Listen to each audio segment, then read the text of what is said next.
Esta es la historia de un ladrón profesional. Su nombre atemoriza como los vientos que preceden a las tormentas. Aterrorizó a una empresa de diligencias en los Estados Unidos, la Wells Fargo, durante 13 años a finales del siglo XIX. En los periódicos su nombre se convirtió en sinónimo de peligro y desgracia. Durante su imperio de terror, entre los años 1875 y 1883, se lo acusó de robar las valijas y el aliento de un total de 29 conjuntos de tripulantes, y todo lo hizo sin disparar un solo tiro. Su arma era su reputación y su munición era la intimidación. Una máscara ocultaba su rostro, ninguna víctima lo vio jamás. Ningún artista dibujó jamás sus facciones, ningún sheriff pudo seguirle la pista, nunca se llevó un solo rehén.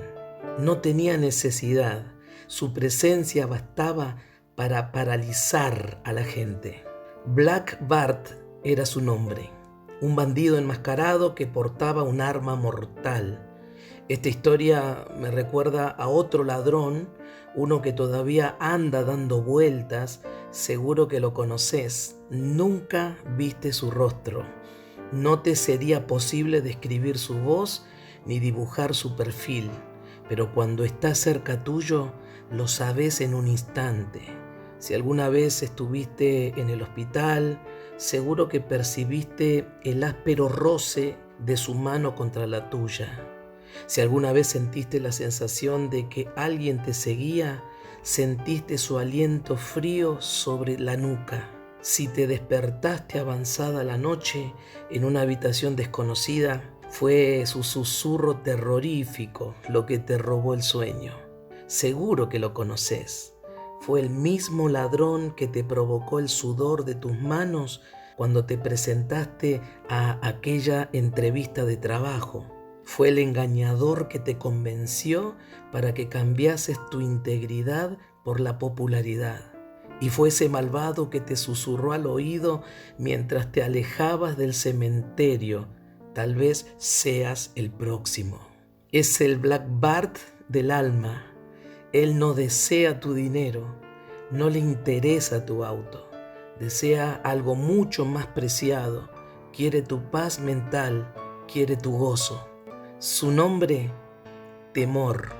Su tarea es quitarte el valor para dejarte indefenso y tembloroso. Su modus operandi es manipularte con pensamientos, miedo a lo desconocido, temor a la muerte, temor al fracaso, temor a Dios, no temor de Dios. Hay una diferencia.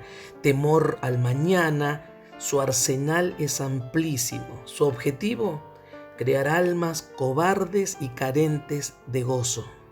Entre mis apuntes en estos días me topé con la historia ficticia de un ratón que le tenía terror a los gatos, hasta que alguien con ciertas habilidades aceptó transformarlo en gato. Eso resolvió su temor, hasta que se encontró con un perro. Así que esa persona lo convirtió en perro. El ratón convertido en gato, convertido en perro, se sintió contento hasta toparse con un tigre. De modo que otra vez el hombre lo convirtió en aquello que lo atemorizaba. Pero cuando el tigre se le presentó con la queja de que se encontró con un cazador, este hombre se negó a ayudarlo. Te convertiré nuevamente en ratón, le dijo, porque aunque tenés cuerpo de tigre, tu corazón sigue siendo de ratón. ¿Te parece familiar esta historia? ¿Cuántas personas conoces que construyeron una apariencia formidable, pero por dentro siguen temblando de temor? Atacamos nuestras ansiedades adoptando la apariencia de un tigre, nos enfrentamos a nuestros temores con fuerza humana. Conozco gente que por temor estudió artes marciales, estrategias de defensa, etc. Todo esto no hace más que reflejar una convicción equívoca de que el músculo crea seguridad a algunas personas. Si no usamos fuerza, probamos otros métodos, acumulamos riquezas, buscamos seguridad en las personas, cultivamos la fama, procuramos un nivel social o popularidad. Ahora, ¿dan resultados estos métodos? ¿Pueden el poder, las posesiones o la popularidad liberarnos efectivamente de nuestros temores? Si el poder hubiese sido capaz, José Stalin habría sido una persona libre de temores. Sin embargo, este infame primer ministro ruso temía ir a la cama, por ejemplo. Tenía 7 dormitorios en su mansión. Cada uno podía cerrarse tan herméticamente como una caja fuerte. A fin de despistar a cualquier asesino potencial, dormía en una habitación distinta cada noche.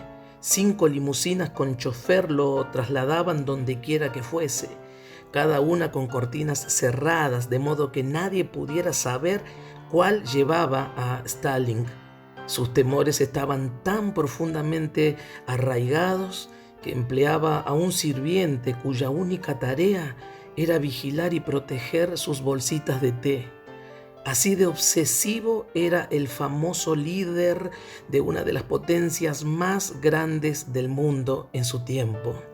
Y podríamos seguir citando ejemplos.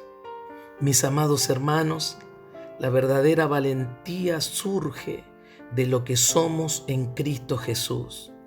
Los apoyos externos pueden sustentar temporalmente, pero solo el carácter interno, aquel que fue regenerado por el Espíritu vivificante, crea la valentía necesaria para enfrentar el temor y vencerlo. Y es justamente esa convicción interna la que Jesús promueve en las bienaventuranzas. Recordá, Mateo 5 no es una lista de proverbios o una recopilación de dichos aislados, sino más bien una descripción detallada de cómo Dios reconstruye el corazón de cada uno de los hijos. El primer paso es pedir ayuda, o sea, volverse pobre en espíritu y reconocer nuestra necesidad de un Salvador. El siguiente es la tristeza. Bienaventurados los que lloran. Aquellos que lloran son los que saben que están equivocados y piden disculpas, se arrepienten, sin excusa, sin justificación, solo lágrimas. Los primeros 2 pasos constituyen reconocimiento de ineptitud y arrepentimiento del orgullo. El siguiente es de renovación. Dichosos los de espíritu humilde.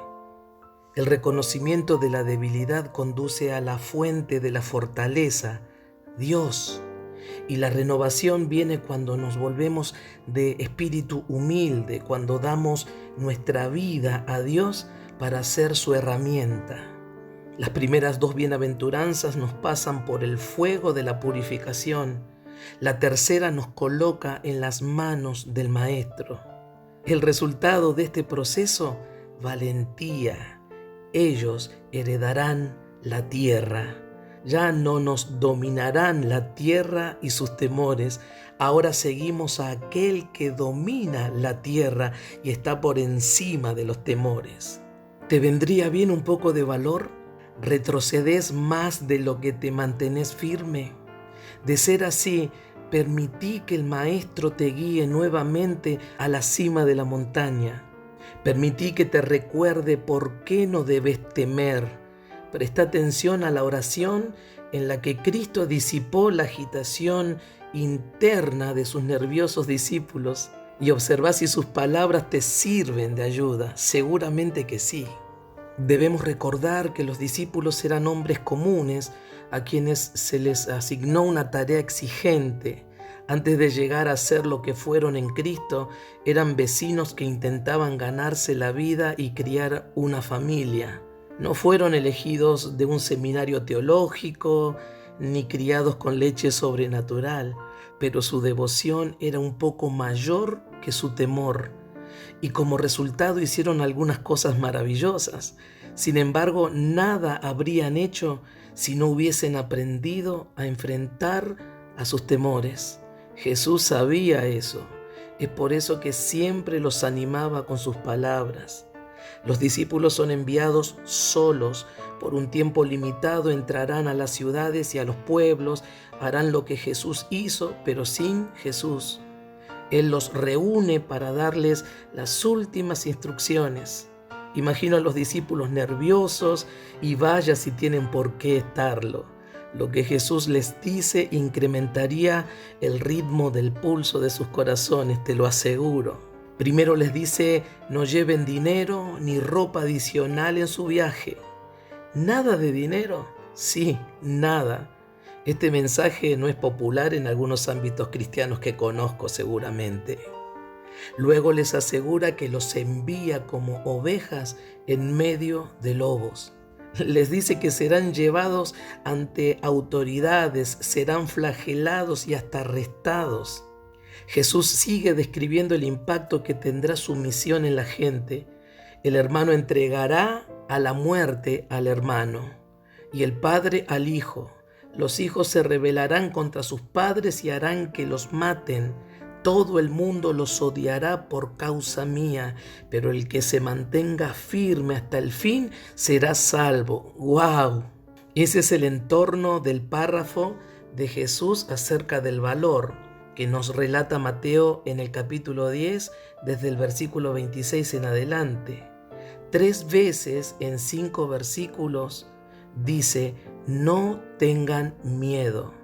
Lee estos textos, te los recomiendo. Descubrí el motivo por el que debieras dormir bien esta noche.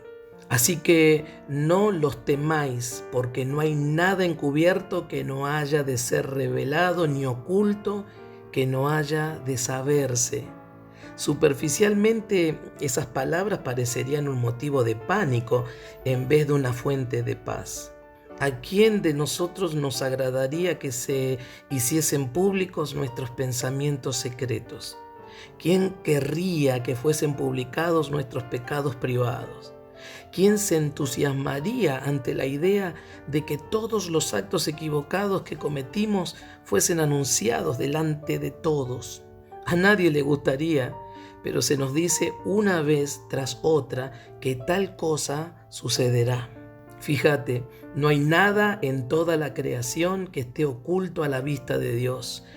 Todo está al descubierto y expuesto a los ojos de aquel a quien rendiremos cuentas.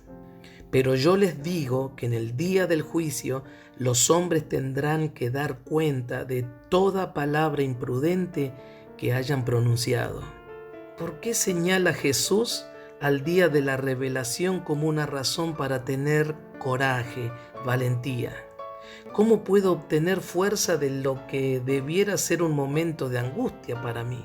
La respuesta, mis queridos hermanos, está en Romanos capítulo 2, versículo 16.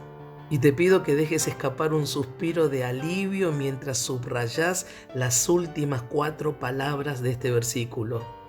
Esto sucederá el día en que Dios juzgará los secretos de los hombres por medio de Jesucristo. ¿Escuchaste? Jesús es el filtro a través del cual Dios mira cuando juzga todos nuestros pecados. Ahora lee otros versículos y concéntrate en la promesa que contienen. Escucha, por lo tanto ya no hay ninguna condenación para los que estamos en Cristo Jesús. Dios justifica a los que tienen fe en Jesús. Por medio de Él, todo el que cree es justificado de todo. Perdonaré sus maldades y nunca más me acordaré de sus pecados. Otro, pues ustedes murieron y ahora su vida está escondida con Cristo en Dios. Mis amados, si estamos en Cristo, estas promesas no solo son una fuente de gozo, también son la base del verdadero valor. Se nos garantiza que nuestros pecados serán filtrados escondidos tamizados por el sacrificio de Jesús. Cuando Dios te mira, no te ve a vos, ve a aquel que te rodea. Eso significa que el fracaso no es algo que deba preocuparte, su victoria está asegurada. ¿Cómo podrías no ser valiente con tanta gracia disponible para vos?